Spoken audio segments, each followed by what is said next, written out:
Hello and welcome everybody to the virtual Manfred Olson Planetarium at the University of Wisconsin-Milwaukee. Thank you for joining us for tonight's presentation, Dodging Doom, where we will talk about Earth's history with space rocks such as meteors and asteroids, as well as our future plans for monitoring them and preventing them from impacting Earth. Before we begin, I'd like to point your attention to the chat box, which will be on your right or possibly underneath the video.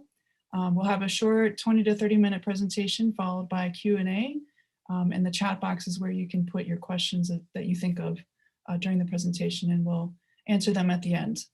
And I'll mention some of our upcoming programs, such as Shooting Stars and Meteor Showers next month, just in time for the Perseid meteor shower. And in September, we'll have our first in-person event, Stars and S'mores, where we will meet in the courtyard outside of the physics building. We'll look at through telescopes and have free s'mores and celebrate being able to be together in person again. And with that, I'll give the floor to your guide for tonight, Planetarium Director and Astronomer Jean Creighton. Thank you, Victoria.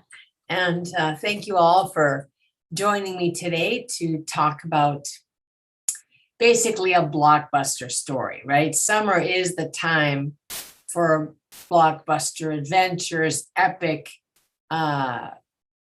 stories where the good guys triumph, and we have a good one for you.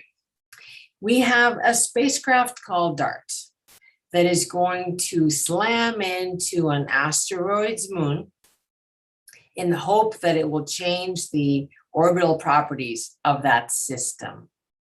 Imagine what Hollywood would make of such a scheme. Imagine what science makes of it. So I'm going to talk about first of all, how we know that Earth has had rocky encounters before. How would we figure out that something is of a concern? And what would we do about it? So how could we protect Earth? And that's, of course, the big question. So let's start with our encounters with things before. By the way, you have seen encounters of objects with the Earth because you've seen shooting stars. Now, this is a case where Hollywood has gone to town, right? We've made a huge rock, which is ridiculously too big, but it's a great effect. Typically, the largest asteroid that we know of is Ceres, and it is no bigger than the size of Texas. So keep that in mind. Nothing is going to hit us that's going to be the size of the Earth. But it doesn't have to be that big to be a problem. Even something the size of Mount Everest would make a crater that would include Milwaukee, Chicago, Madison, and Green Bay. And speaking of football fields, something of that size would make a crater the size of Milwaukee. A house has the power of an atomic bomb. And it was this object the size of a car that exploded above a city in Siberia called Chelyabinsk in 2013 that make everybody notice again these events. I will show you some footage, and you'll see that it's a spectacular fireball. And I should explain, a fireball is a particularly bright meteor or shooting star. It's bright enough in this case that you can see it in broad daylight. I should also point out that toward the end, some of the footage shows the power of the event, and I want to reassure you that nobody was killed. There were some injuries and, of course, property damage, but nobody was killed by this. Check out this cool fireball. Нихуя себе, это что такое? О, не метеорит, блядь. And notice how the level of light changes, how bright it became. And be ready for the shock sound.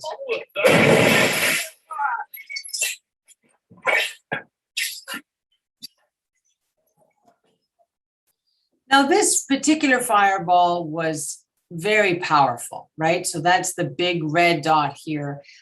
This is a map of all the fireballs that have been reported by government sensors in the last 30 plus years. That's not all inclusive. A friend of mine said that she saw a beautiful fireball in Maine. She didn't know that what it was at the time, but when I showed her this video, she said that's exactly like what I saw when I showed her a video of a fireball. So many of them are just pretty. They're impressive. They're not necessarily dangerous. Park Forest is an excellent example. In 2003, a security camera caught it, really bright and brief, but certainly more impressive than a meteor, a typical meteor. Where does this debris come from, right? Where do these things, why do they happen? We get pieces both of comets and of asteroids. Let's talk first about comets. Comets are made principally of rock, ice, and organic compounds. And they come pretty much mostly from just up beyond the orbit of Neptune in what we call the Kuiper belt. And these guys, when they, if you look at their core, they're not that big. They're about 10 kilometers, which would be the distance between the art museum and the zoo in Milwaukee.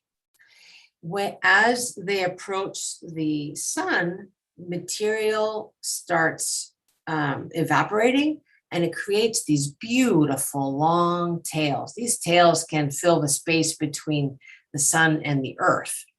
And we know that cultures around the world since antiquity were paying attention to comets.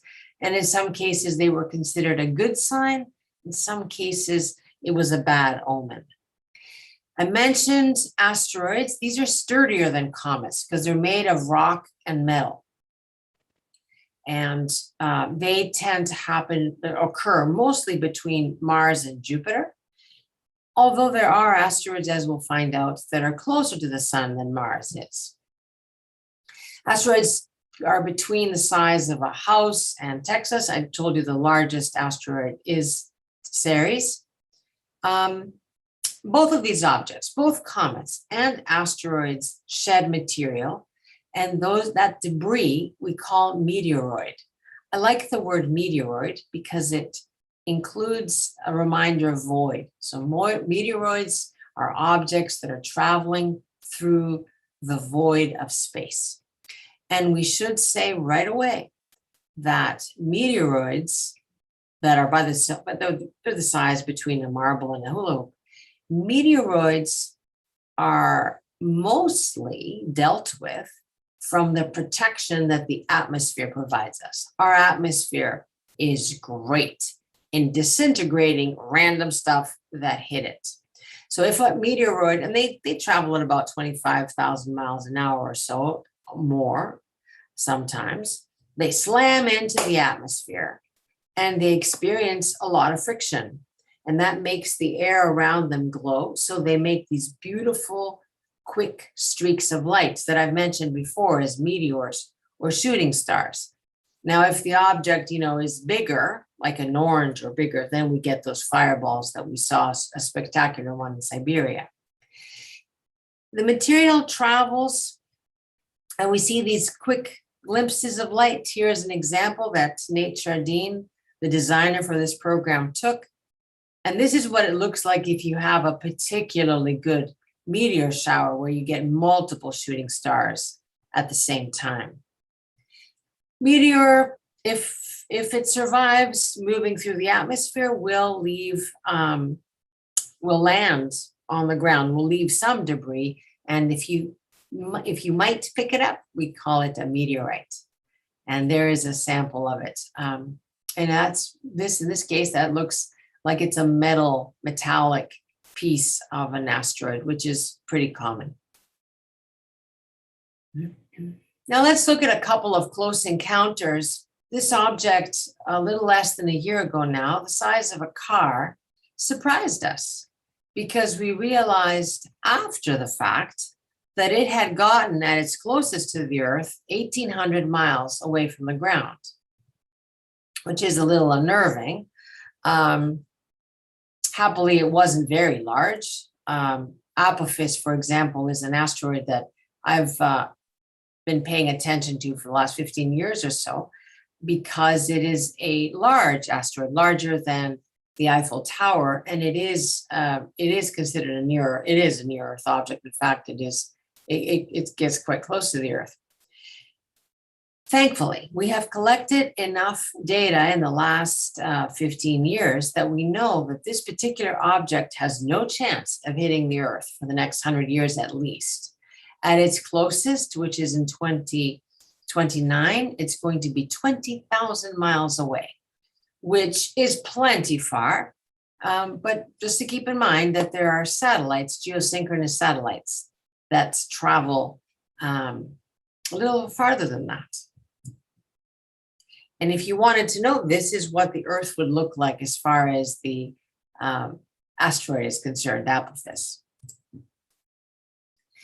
Now, we mentioned fireball events, but now we're talking about impact events. The thing actually survives the atmosphere entry and lands and makes a crater. And the circles that I'm going to show you are not the size of the crater. They're just an indication of how powerful they were.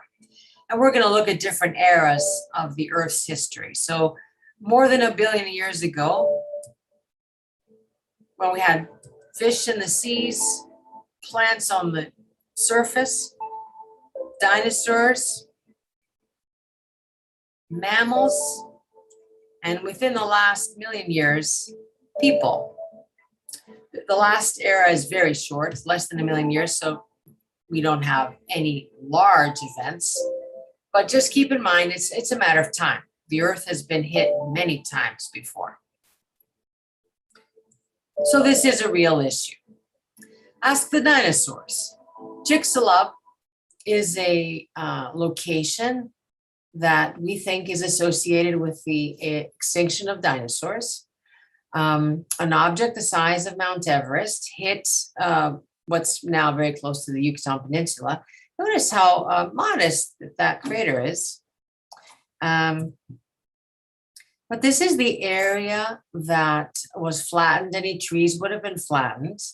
The yellow area tells us where there were hurricane force winds, and material would have been tossed all the way to my family in Alberta.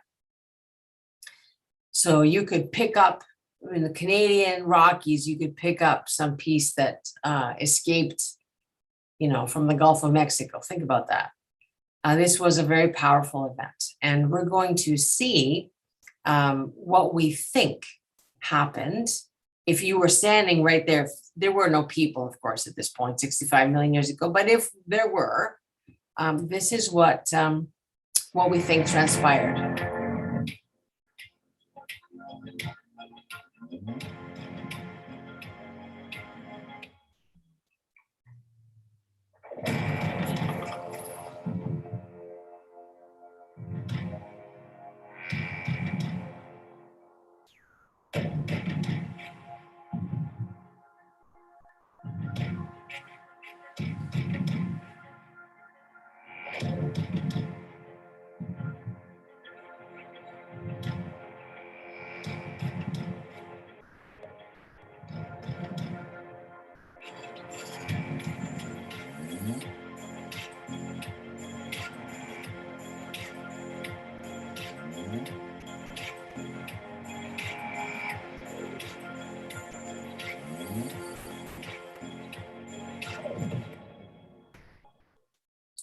Happily for us, we have bigger brains than dinosaurs do, and we can use our brains to make sure that this is not what happens to us on our watch.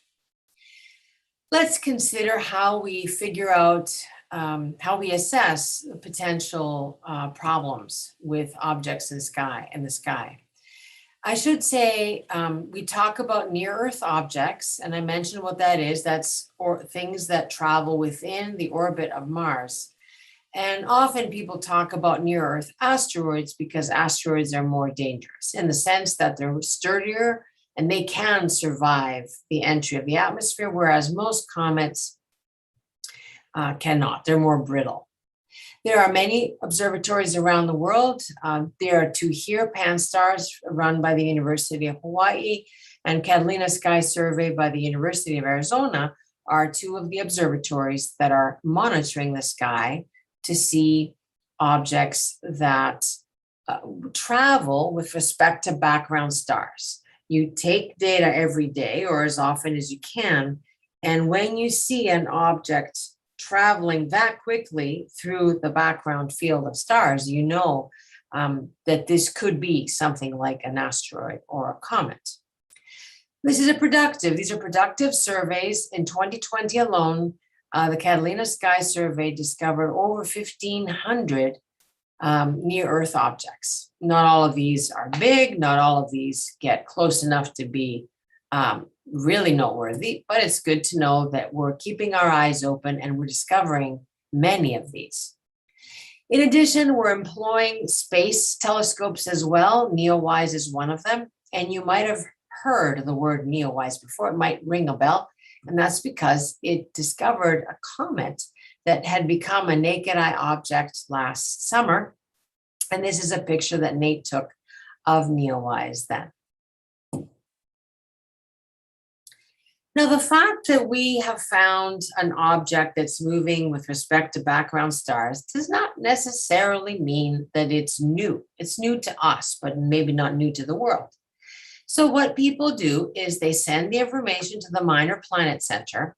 And the Minor Planet Center, look, I'm leafing through a catalog, but of course it's a database. And they say, yep, we know that one. Or no, this is new. And in that case, they send whatever data they have to CNEOS, which is a center in JPL that establishes, based on data they have, what is the orbit of the object and what is the likelihood that it will hit the Earth. I must say I was astonished to find out that in 1981, we only knew of 60 near-Earth asteroids. And subsequently, especially after CNEOS was established, we have learned about many, many more. As of earlier this month, the count was 26,000 objects that are considered near-Earth asteroids. Now, I already told you that that is defined as the objects that at their closest to the sun are within the orbit of Mars. Let's take a look here at the the ones that we knew, near-Earth asteroids as of 2018. The light blue is these near-Earth objects, and the yellow one, the swarm that's a continuum of color, those are other asteroids that never get within the orbit of Mars, and they're no concern for us. About a quarter of them are about the size of a car. A third of them is about the size of a football field. And I'm happy to say that it's only 3% of objects that are the size of Everest, the one that took the size of things that took out the dinosaurs and certainly caused havoc on Earth.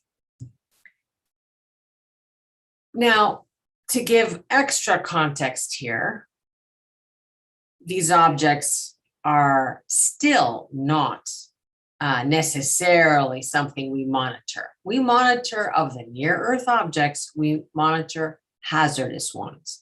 Hazardous ones are the ones that are at least 140 meters across, and they're within a few percentage points of our orbit. So they basically are going to intersect the Earth. Of those, there are 2,000, and the ones that are large, like over a kilometer in size, are 157. So those are the objects that we're following very closely. So before we talk about, okay, how do we dodge doom? What are our next steps? I just want to regroup.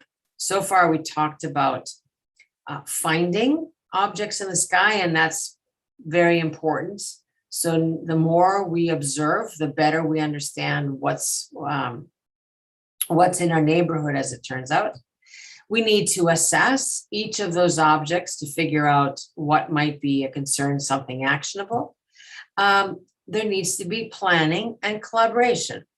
So around the world, there are sessions. I guess they describe them as kind of like simulations, like a Dungeons and Dragons adventure, where people take a scenario and each day they, just like in real life, they would get additional information and to see at that point, depending on what kind of scenario they have, what options are available and what makes sense. So here is when we come in, when we're talking about how to defend the Earth. This is, by the way, work that's being done by the Planetary Defense Coordination Office that's run by NASA. So we have several possible scripts depending on the nature of the object that's approaching us. As I mentioned before, most of the objects are asteroids, so it makes sense that NASA and other agencies around the world have sent spacecraft to asteroids to understand their nature. What are they made of? What would they respond to? That kind of thing. So of these 5 missions, 4 of them are asteroids and 1 of them is a comet. NEAR was the first spacecraft that orbited and landed on an asteroid called Eros, and that was back in 1996. Hayabusa was from the Japanese Space Agency, and they landed on Itokawa. And they found to their surprise that the density of the 2 parts of the asteroid was different, as if almost 2 objects got smushed together into one. Deep Impact this is the only comet in the series. It was particularly interesting because they wanted to slam into Temple 1 and see what material is released, to see basically what is underneath the surface of an asteroid, since we know that comets have a lot of interesting organic materials that could have been, in fact, seeding, it could have seeded life on Earth. That is what the impact looked like. And by the way, if you're wondering, the orbit of the object changed imperceptibly, very little.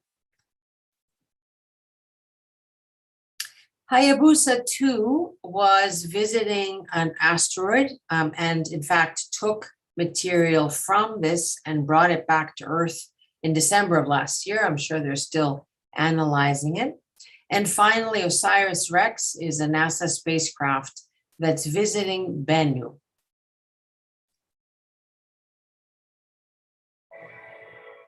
While observing Bennu, we made some unexpected discoveries. OSIRIS-REx spotted pieces of rocky ejecta bursting off Bennu and into space. The spacecraft was able to observe the entire life cycle of a natural satellite, ejecting off an object, entering into orbit, and returning back to the surface. At 6:08 p.m. Eastern on October 20th, 2020, OSIRIS-REx successfully tagged sample site 90 within 1 meter of its targeted location. The onboard cameras captured incredible footage of the touch-and-go sample acquisition mechanism, AgSam, contacting the surface. And on October 29th, 2020, they stowed the sample for return to Earth. I'm happy to tell you that this will arrive in 2023 when all planetariums around the world are celebrating the centenary of the very first planetarium machine ever built. We are already planning about that, but that will have to wait for another day. Now here it is, here we have it. This is the current big plan called AIDA. Asteroid Impact and Deflection Assessment Mission is the name they chose. And this is the study of if we pushed an asteroid, could we change its trajectory? And as part of this bigger umbrella, NASA has the mission DART, which stands for Double Asteroid Redirection Test. I know these names are kind of weird, but I should point out that we talk about double asteroid because this system has 2 asteroids. There's a big asteroid and a little asteroid that goes around it, what you can describe as a moonlet because it's really, really small. So there they are, and their name is Didymos. Now, so I'm able to say it in Greek. Didymos means twin, but I'll say it also in English so that you recognize when you hear it on the internet or television or radio. Didymos, I guess people would say in English, and dimorphos, dimorphos in Greek. Dimorphos means two double form, I guess. So Dimorphos is going around Didymos, and the hope is that DART is going to slam into Dimorphos and is going to change its orbit. It's going to decrease it and probably change the system a little bit overall. This is an interesting system to us because we think that most of the hazardous asteroids are indeed double systems. So we want to see how they respond, if you will, because that's one great way we hope to deflect an asteroid. You could also imagine that you use the gravitational pull of an object just to kind of pull it, if you will, a little bit to change its orbit. Frankly, if you know about an asteroid likely to hit the Earth in the long future, sometimes a small change in its orbit now would be sufficient to miss the Earth by thousands of miles. So these are good plans if we know about the asteroid coming well in advance. Sometimes we think we might be able to solve our problem by changing the weight of the asteroid or with outgassing. And you can do this by shining lasers on it, or if you use a mirror to get light toward a particular part of the asteroid, or if you paint it to change its properties of how it absorbs and emits light. If you needed something a little more drastic, perhaps you could use rockets to kind of shove it physically.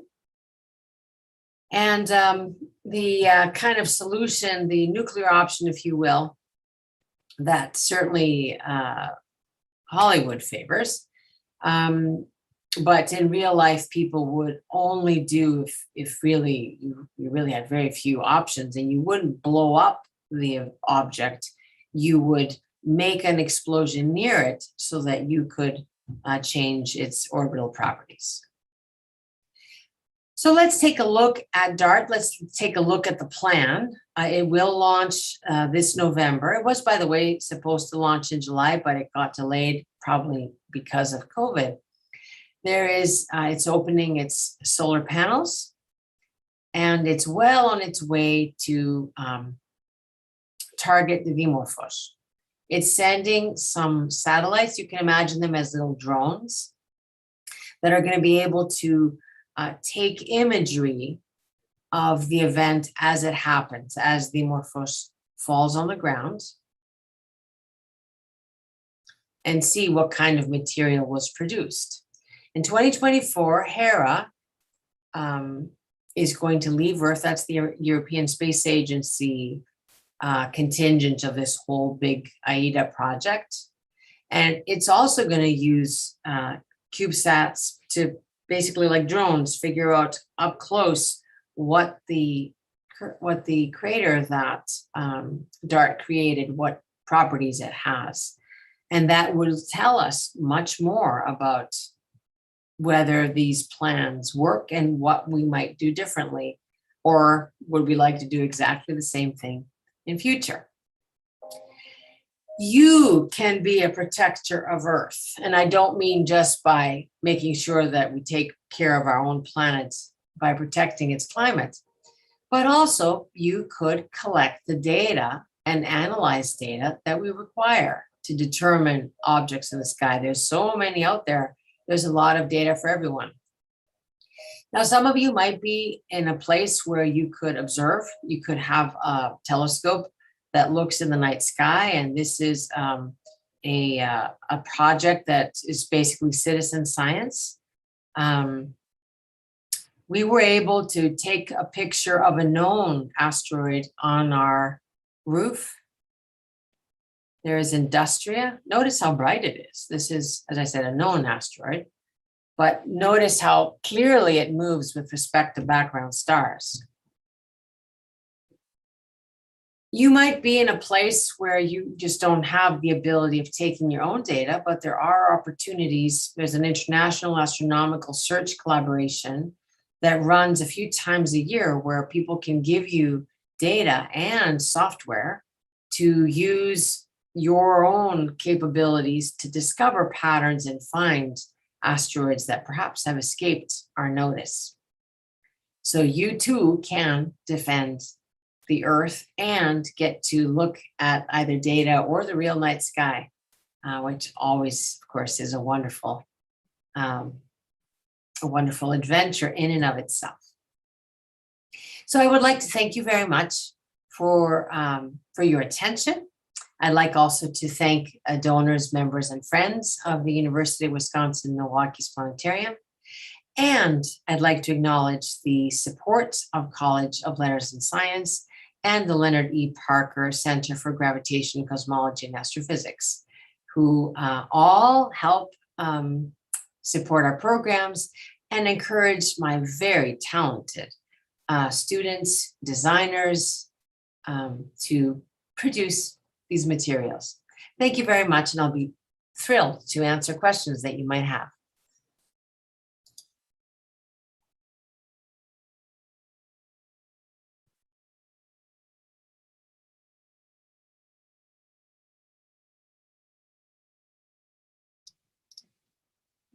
So while people are thinking of questions, I will come up with a question for you, Jean, Okay. which is, what is your favorite asteroid? I mentioned Apophis. I like Apophis because I've known it for so long. And I remember when I first read about it that it had, I forget, I think it was something like 1 in 36,000 chances of hitting the Earth in, I think it was 2026. I thought, wow, we worry about that kind of odds. But they also said that by 2020, we'll know for sure if there's any chance. And by 2020, I guess we knew there was no chance that it's going to hit the Earth. So that's cool to be watching an asteroid like a character. And my other favorite is Ceres, just because it's big enough that it's pulled itself into a nice sphere. And it's named after the goddess Demeter, which is the protector of food and plants. And you are fond of plants. Yes, very good. I don't see any other questions either just yet, but I also wonder if you could talk about the idea of mining asteroids. We had someone ask about that recently, and a lot of people wonder about that. Yeah, they do. And it's interesting to wonder about it because people talk about it as if, oh yeah, well, we'll just go off and send drilling machines to mine a different asteroid. These are not cheap plans. This is not something you would do unless you had no other choice. What is a little, I don't want to quite say the word alarming, but one should pause because people are trying to change the rules in space so that commercialization is possible. And I would say it's our duty, I think, as citizens of the world to make sure that this doesn't become a free-for-all and we trash other places, that we protect everybody in the solar system. Yeah, so it's not just a free-for-all. Well, I don't see any other questions right now. We can give it another minute or so. I'll also put our email in the chat so that if you go to bed and you think of a question and you want to email us tomorrow, you can do that too. Yeah. I was curious if people had any feedback about what they thought was most interesting. And this is something you can put in the chat, and multiple people can do that simultaneously, so you don't have to worry about speaking over someone else. But I would love to know what you thought was most interesting of what I said today.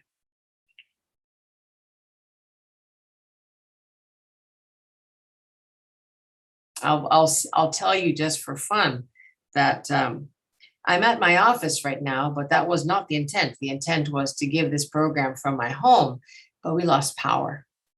So I had to get here, and I had about a minute to spare before we started. So I'm very glad to be here, and I'm glad that you were able to be here too. You got in your rocket ship. Yeah, exactly. Yeah.